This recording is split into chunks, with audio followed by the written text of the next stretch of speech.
আল্লাহ আল্লাহ আল্লাহ আল্লাহ মা খাদিজা যাদের নানি ছিল মায়ের বড় ধনী মা খাদিজা যাদের নানি ছিল মায়ের বড় ধনী জাবালে নূরে যাইতেন তিনি জাবালে নূরে যাইতেন তিনি নবীকে খাওয়াইতে খানা আল্লাহ একদিন নিয়া যাইবা ইমাম দরবা নাইয়া নিয় নবীজির প্রেম ইমানের মূল সবাই বোঝার তৌফিক দিও মারহাবা আল্লাহ আল্লাহ আল্লাহ যাদের নামে মসজিদ বানাই যাদের নাম লেখে মাদ্রাসায় ইমাম পড়ে জুম্মার খুতবায় ইমাম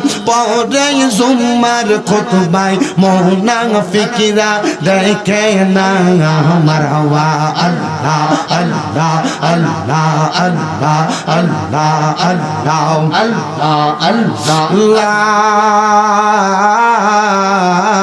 ইলাহা ইল্লাল্লাহু মুহাম্মাদুর রাসূলুল্লাহ সাল্লাল্লাহু আলাইহি ওয়াসাল্লাম আল্লাহুম্মা আমিন আল্লাহুম্মা আমিন আলহামদুলিল্লাহি রাব্বিল আলামিন আসসালাতু ওয়াসসালামু আলা রাসূলিহিল কারীম রব্বানা যালামনা আনফুসানা ওয়া ইল্লাম তাগফির লানা ওয়া তারহামনা লানাকুনান্না মিনাল খাসিরিন মাবুদো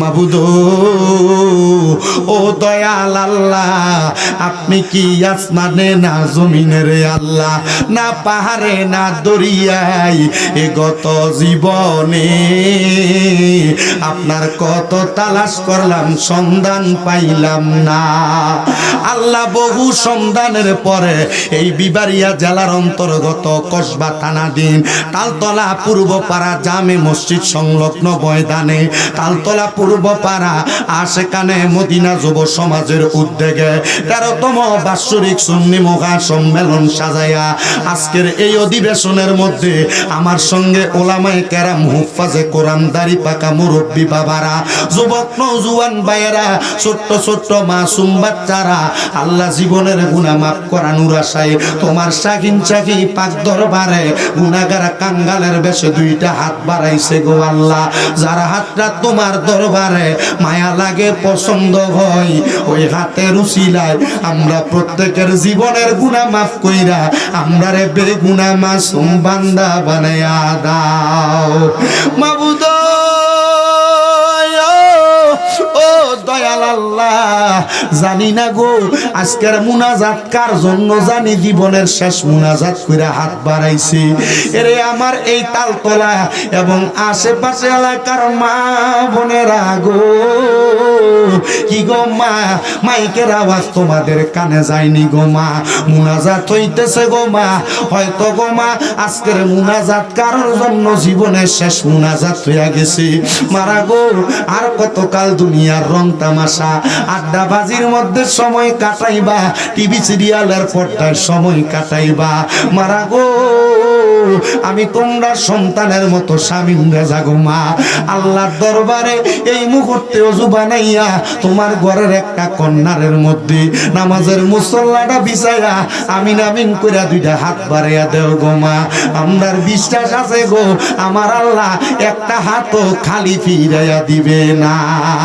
আল্লাহ মোহাব্বতের নজর কইরা তাকায়া দেখেন গো আজকের মুনাজাতের মধ্যে আমার কত ভাই বাবারা হাত বাড়াইছে এরে আমার এই এলাকার ভাই বাবারা রে আর কতকাল দোকানপাটে আড্ডাবাজির মধ্যে সময় কাটাইবা মুনাজাত হইতেছে রে ভাই তোমরার মতো কত ভাই বাবারা জানি রে ব্রাহ্মণবাড়িয়ার মেডিকেল হসপিটালে রোগী হইয়া শুইয়া রইছে তোমরার মতো কত ভাই বাবারা জানি অন্ধকার কয়বরে মুর্দা লাশ হইয়া শুইয়া রইছে তারার খবর কেউ লয় না একদিন আমিও থাকবো না তোমরাও থাকবা না রে ভাই বাবারা মুনাজাতের মধ্যে যদি দুইটা হাত বাড়াইয়া দাও আমরার বিশ্বাস আছে আমার আল্লাহ একটা হাতও খালি ফিরে দিবে না ও আমার আল্লাহ আমরার মুনাজাত তুমি কবুল কইরা নাও।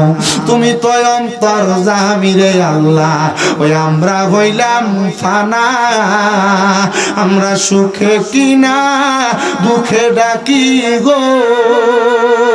ও আল্লাহ যাই না কি জানো না রে আল্লাহ, করো আল্লাহ জাহালয় তোমার মনে। আল্লাহ আজকের মুনাজাতে তিনটা শ্রেণীর মানুষ হাত বাড়াইয়া দিছে। একটা শ্রেণীর মানুষ আছে যাদের জগতের মধ্যে আব্বা নাই, যেই বাবা রিক্সা চালাইয়া মাটি কাইটা মাথার গাম পায়ে ফালাইয়া পরের বাড়িতে বদলার কাজ কইরা সন্তানরে মানুষের মতো মানুষ করার জন্য আব্বা নিজের রক্তরে পানি বানাইছে গো আল্লাহ। এমন আব্বা যাদের কবরে, আব্বার কবর জান্নাতের বাগান বানাইয়া দাও মাবুদ। কে জানি হাত বাড়াইছে, কার জানি জগতের মধ্যে মা নাই। হায়রে মা, যেই মারে মা কইয়া ডাকলে কলিজার আগুন ঠান্ডা হইয়া যায়, যেই মায়ের দিকে নেক নজরে তাকাইলে কবুল হজর সাবাব হইয়া যায়। জানি না রে আল্লাহ, কার জানি এমন মা দুঃখিনী কবরের বাসিন্দা। মাঘ মাসের শীতের দিনে বিছানার ডান দিকে প্রস্রাব করে দিলে মা টান দিয়া সন্তানরে বাম দিকে লইয়া যাইতো।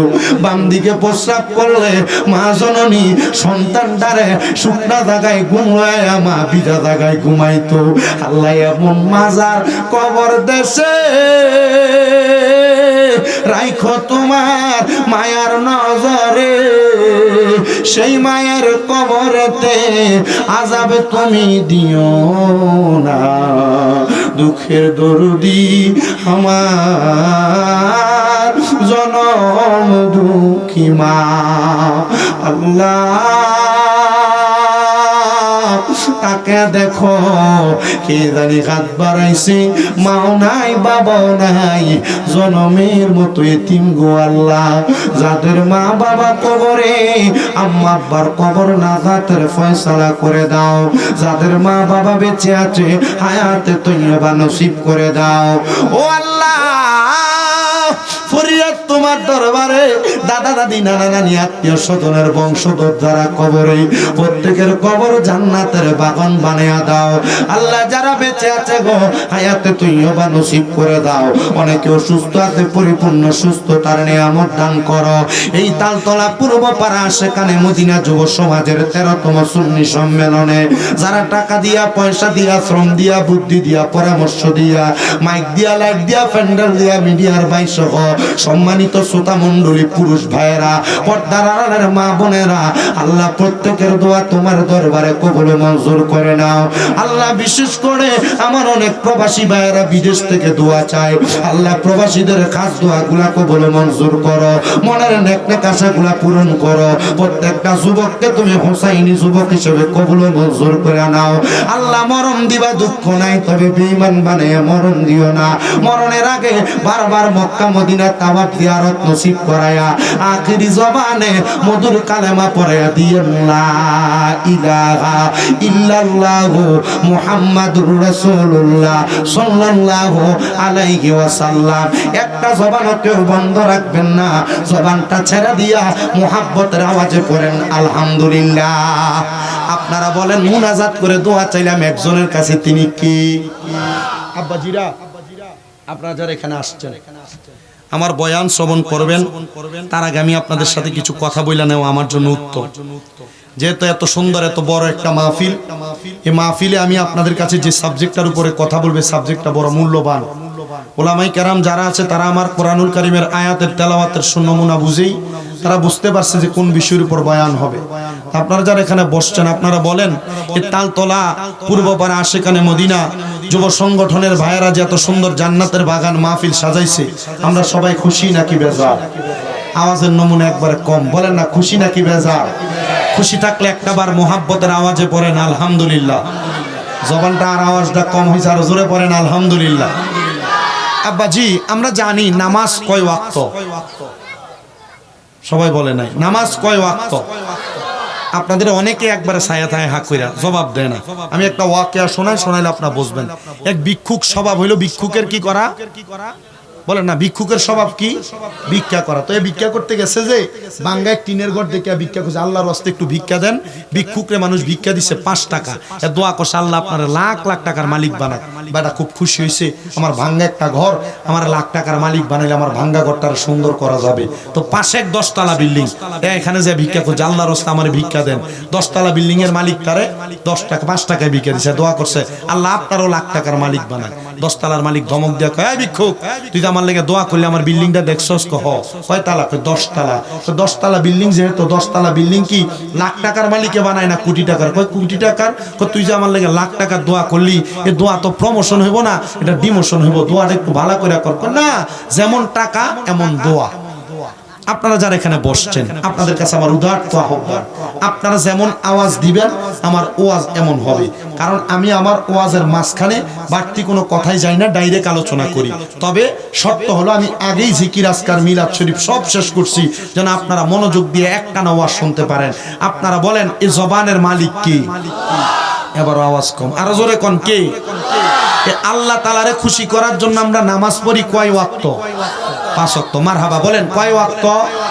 কিন্তু সওয়াব পাই 50 ওয়াক্তের। বলেন সওয়াব পাই কয় ওয়াক্তের? 50 ওয়াক্তের। তো 5 ওয়াক্ত নামাজ পড়া 50 ওয়াক্তের সওয়াব পাই। আমি আপনাদের কাছে আজকে যেই বিষয়টা নিয়ে তাকরীর করব, এই তাকরীরটা হলো সালাতুত তাহাজ্জুদ নামাজের ফজিলত। হুজুর কেন সালাতুত তাহাজ্জুদ নামাজের ফজিলতের বয়ান করতে গেলে আমি আপনাদের কাছে কয়েকটা বিষয়ে কথা চারিদিকে যাইতে হবে। এবার আপনারা আমার সাথে একটু কথার জবাব দিবেন। আব্বাজি এই নামাজ পড়াটা আল্লাহর সন্তুষ্টির জন্য, এই নামাজ আমাদের সবাইকে পড়ার দরকার আছে না নাই?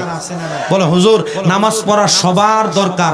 এলাকা সুদ করে নামাজ পড়ে, ঘুষ করে নামাজ পড়ে, হারাম করে নামাজ পড়ে, মানুষের হক মাইরা খায় যে সেও নামাজ পড়ে, জমি দখল করে যে সেও নামাজ পড়ে, চান্দা তুলা খায় যে সেও নামাজ পড়ে, দাড়ি টুপি পাগড়ি পাঞ্জাবি লাগায়া নামাজ পড়া সুদের ব্যবসা করে এমন মুসলমানও তালতলা কসবা এলাকায় আছে না নাই? আবার আমরা সমাজের অনেক মানুষের সুদখোর গুলারে ধরে নিয়ে মসজিদের সভাপতিও বানায়, কথা কন না ঠিক না? এই সুদখোর ঘুষখোর গুলারে ধরে নিয়ে এলাকার সর্দার বানায়, আছে না? এই সুদখোর ঘুষখোর গুলারে ধরে নিয়ে এলাকার মসজিদের সমাজের নেতা বানায়। আল্লাহর কসম করে বলি জিনা এই হারামখোর গুলার লজ্জা নাই, নির্লজ্জ বেহায়া বিদায়। এরা সুদ খায়া ঘুষ খায়া পরের হক খায়া মানুষের সম্পদ লুণ্ঠন করে মসজিদের সভাপতি কি করতে যায়। খোদা কি কসম, এদের জন্য জাহান্নামে আল্লাহ তাআলা একটা খানা রাখছে, যে খানার নাম হাদিস শরীফের ভাষায় তিরমিজি শরীফে বলে তিনাতুল খাবাল। ওই তিনাতুল খাবাল হলো অন্যান্য জাহান্নামীদের রক্ত আর পুষ। তা আমরা রক্ত পুষ খাইতে চাই না, আমরা জান্নাত পর্যন্ত যাইতে চাই। আল্লাহ আমাদেরকে সে জান্নাত পর্যন্ত যাওয়ার তৌফিক দান করেন, জোরে পড়েন আমিন। আমার মুসলমান ইমামদারেরা গভীর মনোযোগ দিয়ে বয়ান শ্রবণ করার চেষ্টা করবেন। ডাইরেক্ট আমি আমার বয়ানে প্রবেশ করলাম।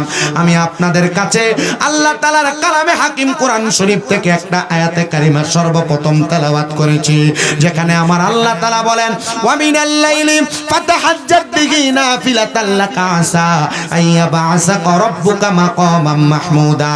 আল্লাহ তাআলা জানায়া দেয় বান্দা শুনো শুনো ও বান্দা, আমি আল্লাহ তাআলা আমার হাবিবকে বললাম নবী আমার দোস্ত আমার, আপনি রাতের কিছু অংশে তাহাজ্জুদের নামাজ আদায় করেন। যদি আপনি তাহাজ্জুদের নামাজ আদায় করেন অতি সত্বর আমি আল্লাহ তাআলা আপনার মাকামে মাহমুদ প্রশংসার দরজা দান করব। জোরে বলেন সুবহানাল্লাহ।